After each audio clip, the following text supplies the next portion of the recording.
Hello and welcome, my friends, to another week of the Marketing Lunch Crunch. As always, I'm Jake. I'm your host, here to have a great time with you and talk about marketing and how we can just improve and blow up our businesses. If this is your first time here, welcome to the Marketing Lunch Crunch. This is an open forum area where you can ask a marketer, me, any questions that you might have about any kind of marketing whatsoever. I'll try and answer them here live on the chat. If you're just tuning in, great. Thank you so much. We are live on LinkedIn, TikTok, or no, sorry, not TikTok yet. LinkedIn, YouTube, Facebook, and Twitch. So follow us on your favorite platform. If you could, also follow us on TikTok for daily posts about marketing, some comedic, some very informative, but definitely follow us there so that we can get to go live on TikTok here very soon as well. So if you have a question, you have a marketing question, just go ahead and drop it in the chat and we'll get to it as soon as I can. I'm happy to answer really any question. If I don't have the answer, we'll figure it out and we'll bring it back to you in a future week. So thank you so much for joining us here on the Marketing Lunch Crunch. All right, so let's dive into today's topic. I want to talk about target personas and creating a target persona. So let's back that up a little bit and go, what is a target persona? A target persona is a specific person that embodies your target market, or a target market rather. So what does that mean? Well, when we're doing marketing, we want to make sure that we're targeting, that we're putting our marketing out there for the right kind of person or our target market, right? So if you sell water balloons, you're selling those water balloons to your target market, which is people who want water balloons. So, parents of kids, people hosting parties, maybe summer camp staffs, things like that are your target markets. And each one of those is a little different. That's helpful, right? And target markets are, in my opinion, probably the most important work you can do before you actually put your content out there, right? You need to understand your target market because otherwise you're not actually marketing. You're just being loud. You're making noise and it's not actually impacting anybody because, well, maybe a little bit, but like by random happenstance. You're not actually doing something focused. You need to aim at a target, right? If an archer just started shooting arrows all around, eventually they might hit a target, but there's a lot of lost arrows there too. So when we create a target market, we're able to focus our effort in the direction that will land those arrows, okay? So target market is the broad terminology. So if you owned a distillery, your target market would be people who enjoy distilled spirits. Pretty easy, right? That was pack it up, roll it up, we're good. Let's get on to the marketing part. Nope, that's just the first piece of it. The second piece, and this is, while not required, I think it's very important, is to create a target persona. That target persona is an imaginary person inside that target market. And why is this important? Why would we spend time or waste time creating a target persona? Well, from a self-help perspective, is probably the most important reason why I would do it. It is very hard, or it is harder, to have a conversation with yourself. What do I mean by having a conversation with yourself? If you're aiming at a target market, right? So let's take that distillery example again and say people who enjoy spirits or distilled spirits, right? So rum, vodka, whiskey, those things. That's a lot of people. And to talk to them, it's kind of nameless, right? Enjoy our whiskey. Like, that's not effective marketing, right? Even though it's the right message, it doesn't actually impact anybody because it doesn't do anything to them, right? So what we do is we create these target personas so that we can start having conversations. And conversations are where we actually find our best and strongest marketing material. Because a conversation has no end game. I'm going to say that again. When you have a conversation with somebody, there is no end game in that conversation. There is no requirement to that conversation. There can become a transaction. A conversation can change to a transaction, but a conversation by itself is not transactional. It's informational. So if we approach our marketing like a conversation, we're not going to put our buyers or our potential target market on their back foot and be defensive, right? They're not going to get defensive because we're not trying to sell them anything. Now, this links back to our conversation last week about not talking about your product, right? Don't talk about your product, talk about the problem it solves, talk about the person that it helps. Those are the things we want to talk about.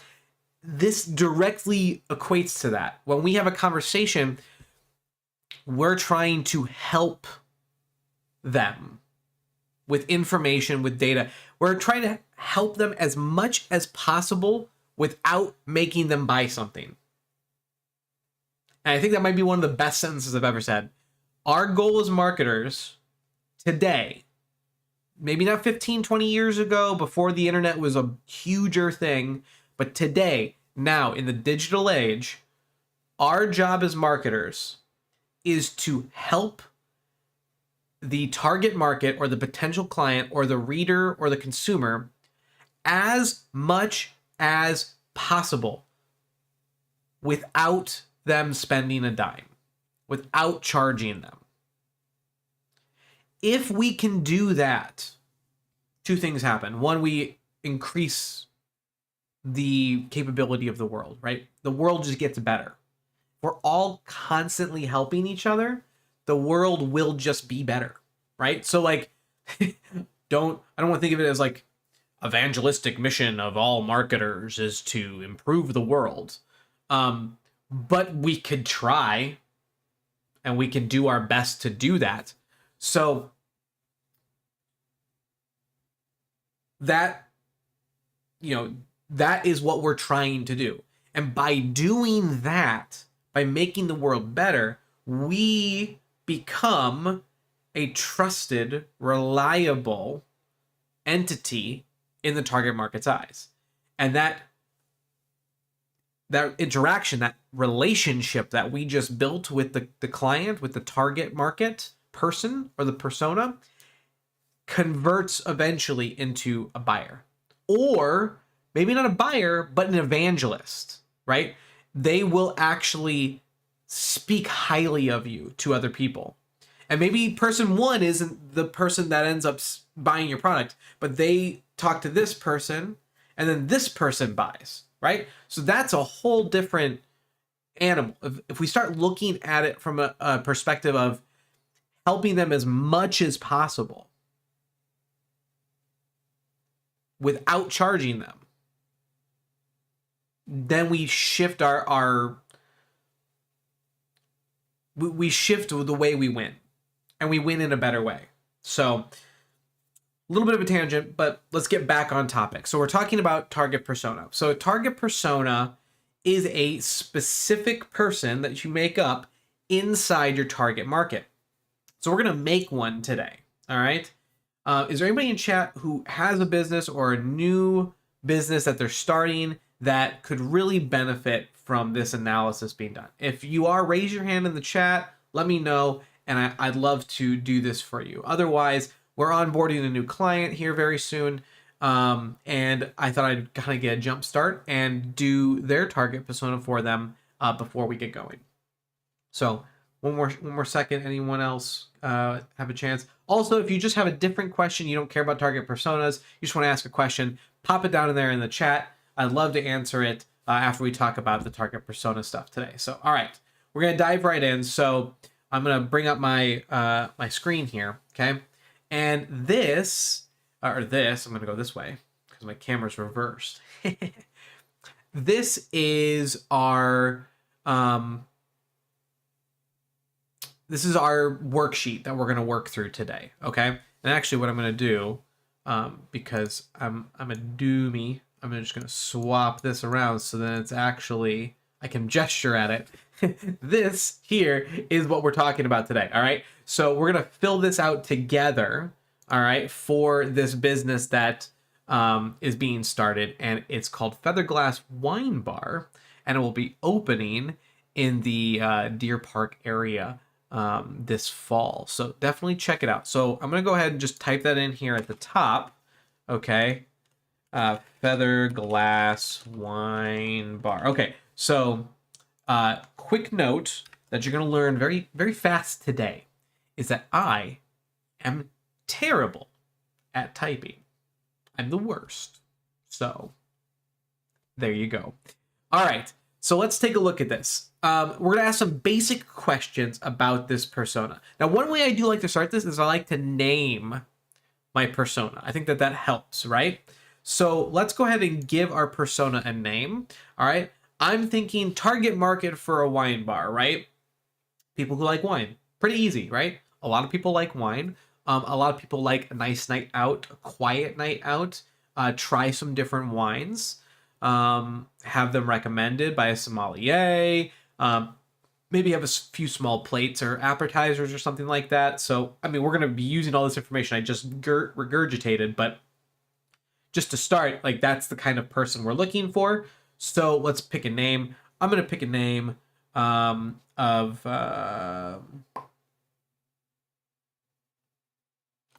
Jesse.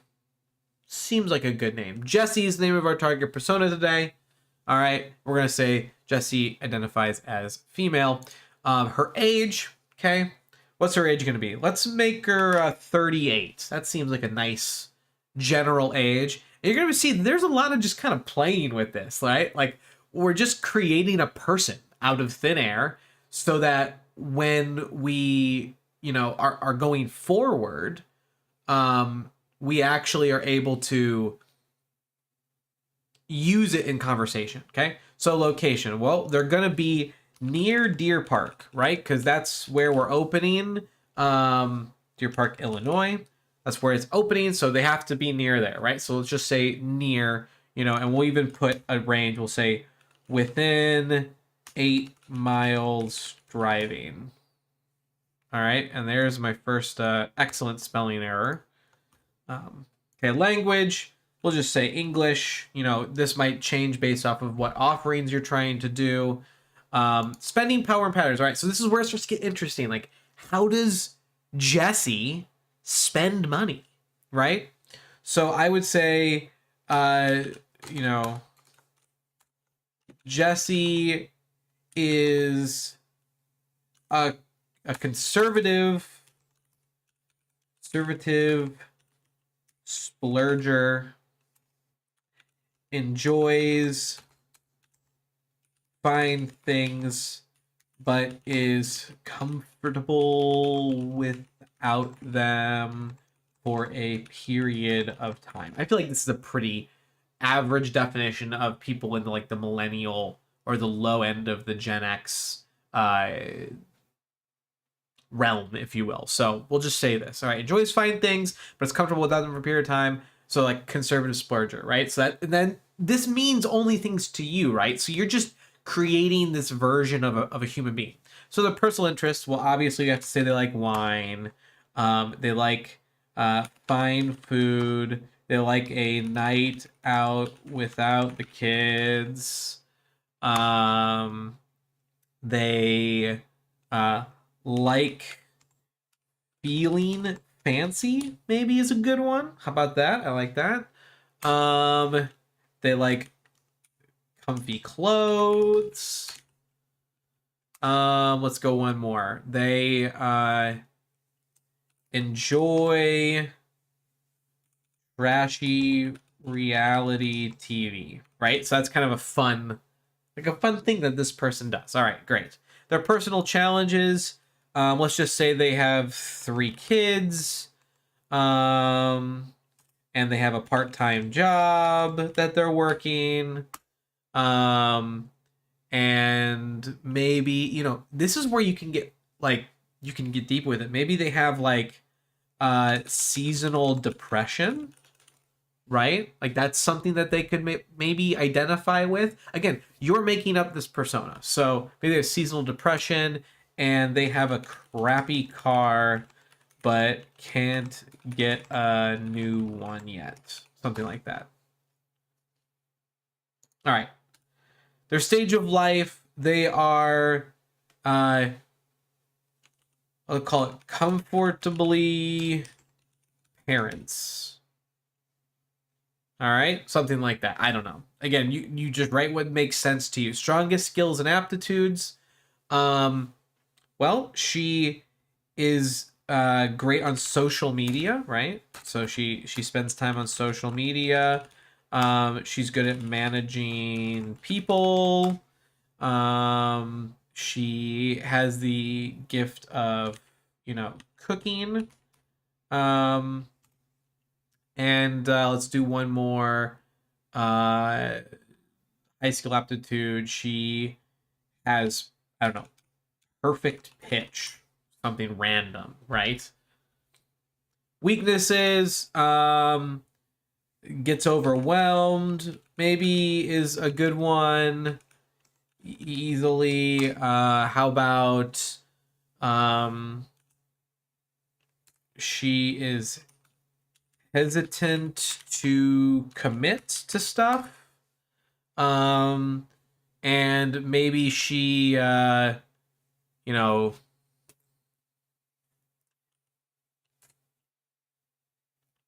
don't know. We'll leave it at that. Okay. Now, I add in this line here. This is the for B2B. Okay. This is if you're talking about a business. So you can actually do a target persona for a business rather than just a person, right? I still recommend you make it a person at a business, but you can make it about their responsibilities of the business rather than just the person themselves.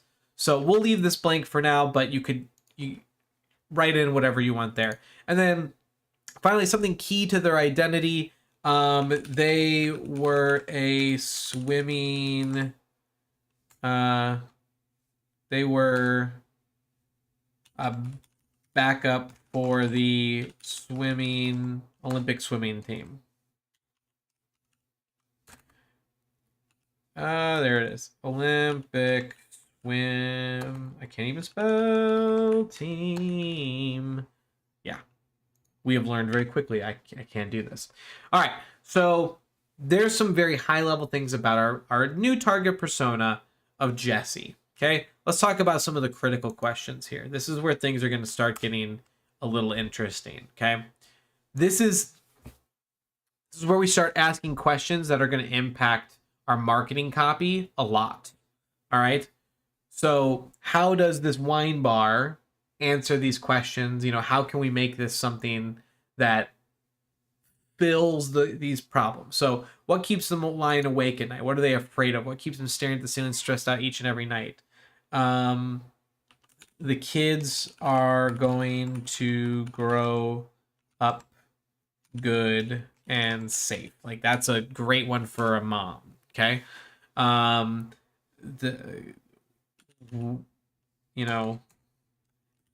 am I going to afford this car? I really need a night to relax. That might be something. Okay. So what are they afraid of? Always being stressed. They're afraid of not enough money. They're afraid of losing their own identity, right? So who are they angry at? Maybe they're angry at themselves. Maybe they're angry at God. In this case, since we're going, B2C to consumer, this could be a lot of things. They could be angry at their spouse, if they're not making enough money, whatever it might be. These are things that they could be angry at. So yeah, what are their top 3 daily frustrations? Maybe that they are stuck in a loop. they're stuck in a loop and they want to get out. They wish they had a little more money, you know. They want something that is all theirs, right? Because when you're in a house with people, the house becomes everybody's kind of, and it's a little bit of a struggle sometimes. What trends occur in their lives? We'll just call this the daily loop. You know, make money and spend on vacay or big events, something like that. Making dinner, you know, whatever that might be. Cuddle and movie each night, something like that. I know there's a lot of people that's what they do. You know, me and my wife, we do the same sometimes. So, hey ho. What do they secretly, ardently desire the most? To be themselves without the responsibilities. A lot of people have this personal goal. I didn't spell responsibilities, but Google Docs did for me. Thank you so much. Is there a built-in bias for the way they make decisions? Money is greater than need, but occasionally mental health is greater than money, right? So that makes sense. Like a lot of people have that. Do they have their own language or jargon? We'll just say no for now. What else is selling something similar to them, and how? Okay, so this is an interesting question. Is there another thing that's going to fill the same void as the wine bar to this person? So we'll say fine restaurants, you know, local grocery stores selling wine. What else? I mean, relaxation. You could say massage parlors. Okay, are a potential competitor. Sushi bar. You know, sushi bars have gotten this kind of rap of like being a little bit elevated over the last couple of years, and so that's a perfect competitor. You know. All right, so we're almost done here. I just have a couple more key questions that I like to answer about this person. Okay. What's their current situation? We've kind of answered this already, but like they are in a loop and losing themselves and their identity. Okay. Why is their current situation painful? How would they describe their current situation? How would they describe their pain? How would others describe their current situation and pain? So this is kind of a big question. It's just meant to start thinking about like, what is their pain? Their pain is melancholy, right? Their pain is lack of self-identity, right? That's something that they're lacking at this point. They're lacking in freedom, okay? They're lacking in something that is all theirs, right? Okay, so why is their desired situation better than their current situation? So this is a trick question, okay? It might not be. It might not be better for them, their desired situation. But maybe there's something about that situation that we can extract and understand better. So they are more relaxed and have time to invest in themselves. That's a good one, right? That sounds fancy. What's blocking them from achieving their desired situation? Kid responsibilities, money, time, self-worth and doubt could be preventing them, right? These are all great little things we can answer to, right? How would they describe the thing that's blocking them? probably just their kids would be the first thing off the bat, right? Like once the kids are grown up and out, then I'll have time for myself. Lots of moms say that. It's not true. It's not true, moms. Do your thing. Okay. Maybe it's, I need a part-time job, or my part-time job is stressful. It's keeping me from doing the thing that I want to do, whatever it is. Okay. What lies are they believing? That they have to sacrifice themselves to make the family better. Could be one. Okay. Why are they believing these lies? Because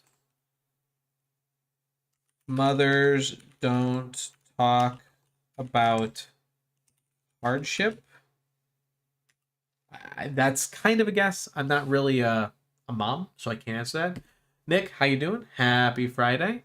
Thanks for tuning in. We're talking about target personas and how to develop a target persona. We've been doing one today for Jesse, who was eventually going to go to this wine bar that we're talking about. So yeah, we're on number 8 here. What things is your niche interested in that other people are not interested in? All right, so we're going to start answering questions specific to the business. So maybe people who are interested they're interested in wine, right? So wine is the answer. Okay. But they want to maybe record or create their own review of the wine, something like that. Like that might be something that they can own, that can be all theirs. What are some hot topics that only insider in your niche would know? I mean, new wines would be one thing, or years of crops and their health, right? Because that changes how the wines taste. What have you generated your strategy sessions with this niche so far? So this is, how are you already doing your marketing for this group, right? So we're just going to say we're not, because this is the first time we're doing this. We have no data, and we could answer some similarities of our clients and what they share, but we don't have any yet. So we're just going to say no. All right. Look at all the people you've had. So this is kind of, once you get going and you're making a new cluster, you can kind of answer some of these. But what's your offer? Wine bar, restaurant, it's a nice hangout, small plates, low key fun, something like that. Okay. What is the result the offer is designed to create? In this piece, you can kind of copy and paste. Although as you're building more target personas, you can develop this out more and more and more and more. So our offer is just to have people enjoy wine and a simple, relaxed atmosphere. And I can't spell to this day. How do you describe your offer on the strategy sessions? We don't. We haven't done that yet. What objections? We don't have objections yet, and we don't have objection handling yet. So there's a couple extra things in here that, like, once you have a business and you're doing this more than once, you can start to answer some more of these questions. But that's effectively our target persona. So we just created this person, Jessie, okay? And she's got all these interests and this life that she's living, and she's a total person. And once we have this, now we can start having conversations with her. And how does this go? Okay, so the conversations go like this. Hey, what are you doing tonight? Oh, I want to go out. We got a babysitter finally, and we're going out. I want to go do something nice and relaxing, maybe have a drink and some nice dinner. Okay, well, what time are you heading out? Well, we got the babysitter at 5, so we have a little bit of a longer night available. So what are you going to do? Well, I thought maybe we'd go to dinner and then do a movie. Okay, well, have you done that movie thing a lot? Yeah, we've done that a lot of times. Why don't you try going to a wine bar before dinner? Oh, that's interesting. What happens at this wine bar? Well, the wine bar has this selection of great wines, and they help you pick based off of your flavor palette, or you can do a flight and try a bunch of different wines. And then they have some small plates like appetizers, so you could do that. It's just a very chill and relaxed atmosphere. A nice way to start the evening off before you go to dinner. Oh, that sounds really interesting. Where is it?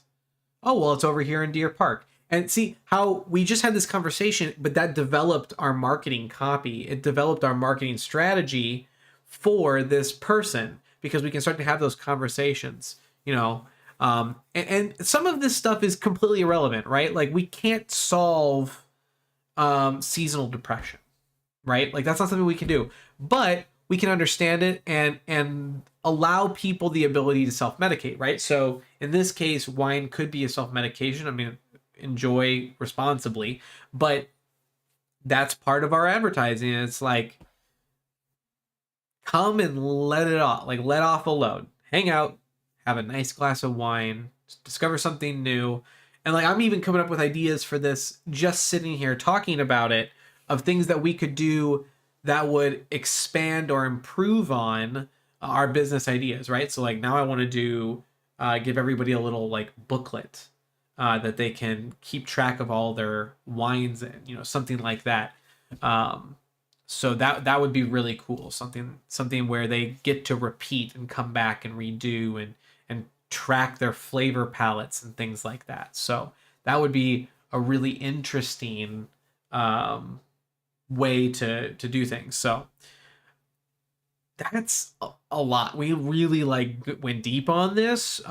We talked in depth about how to create a certain persona. If you want this document, feel free to email me or message me on any of the social medias that are here in the corner, and I'll send you this document so you can use it on your own, or you can watch the video and copy out all my text. It's super easy to do. So, before we wrap up today, are there any other questions, marketing thoughts, concerns, anything I can lend my expertise to in the chat? Just drop it in there. Like I said, we're here every single Friday at noon Central Time to answer any and all of your marketing questions, helping you just grow your business, get better at marketing, reach more people, and make the impact that you're looking to make in the business world. So if you haven't already, make sure to follow us, like us.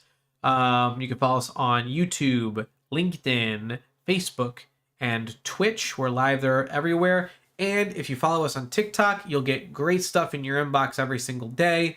Some comedy, some, informational and educational stuff. It's really a fantastic platform for us to share constant information with you. And you can also ask us questions on TikTok anytime during the week. We'll answer it. I'm happy to do so. Just send us a direct message, but be sure to follow us as well on TikTok. All right, well, it looks like that's all we've got today. Man, I really had a good time. This was a super cool topic, especially following up on last week's topic about not talking about your product. This is, again, just making more of those steps away from talking about the product and talking more about the solutions and the emotions and the benefits of the product and how that's going to impact the people who are actually buying it and consuming it. So tune in next week, noon Central, right here on your favorite platform. I'm Jake the Wizard. We'll see you next week.